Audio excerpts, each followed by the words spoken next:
Toll के खिलाफ लड़ाई में भाजपा की वरिष्ठ नेता विधायिका शोभाताई फडणवीस ने कई बार जन आंदोलन किए।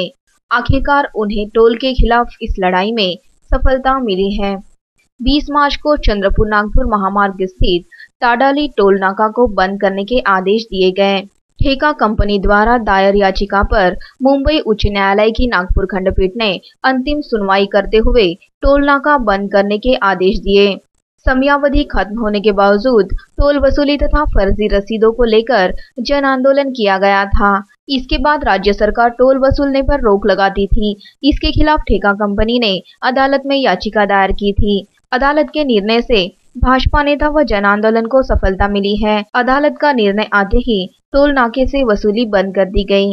इस विशेष संबंध में विधायिका शोभाताई फडणवीस ने जानकारी दी। हा ताडाई टोल जो आहे तो 30 कोटीचा टोल आहे।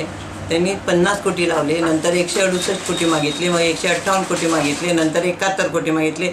कुठलेही त्यांची बॅलन्स शीट जी आहे ज्याला आम्ही कॅश फ्लो म्हणतो ते एकही बरोबर नव्हता आणि प्रत्यक्षात 30 करोड रुपये खर्च केले आणि आतापर्यंत नाही म्हटलं तरी त्यांनी 250 करोड वसूल केले आहेत। आणि हा जो टोल चालवत आहे हा ओरिजिनल टोलवाला नाही आहे, पैसा गव्हर्नमेंटनी खर्च केला आहे, वसुली झालेली आहे आणि हा वसुलीधारक त्या कंपनीचा मॅनेजर आहे, हा कोणी नाही आहे।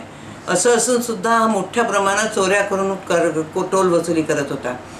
कॅश फ्लो बरोबर दाखवत नव्हता, त्याच्यानंतर सेन्सेस व्हेकल सेन्सेस बरोबर दाखवत नव्हता आणि त्याच्यामुळे आता अभ्यास केल्यानंतर आमचं असं लक्षात आलं की ह्याने आतापर्यंत प्रचंड पैसा कमवलेला आहे आणि हा टोल बंद करायला तयार नाही। म्हणून ह्याची सगळी केस आम्ही गव्हर्नमेंटकडे टाकली।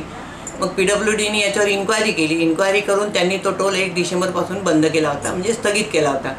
त्याच्या विरुद्ध हा कोर्टात गेला, कोर्टाने त्याला इंटरिम स्टे दिला। इंटरिम स्टेमध्ये वसुली करता येत नाही असं सगळ्यांचं म्हणणं आहे। पण आम्ही स्वतः परत त्याच्या नोटीसवर आम्ही कोर्टात गेलो आणि काल आम्ही ती केस जिंकलो आणि कोर्टाने तो स्टे कालपासून रात्रीपासून बंद करायला लावला। आणि दुसरी गोष्ट अशी की त्याची केस खारिज केली, म्हणजे आता खारिज केल्यामुळे पुन्हा त्याला काही हायकोर्टात सुप्रीम कोर्टात जायची आवश्यकता राहणार नाही आणि खऱ्या अर्थाने जो टोल बंद झाला तो काल झालेला आहे।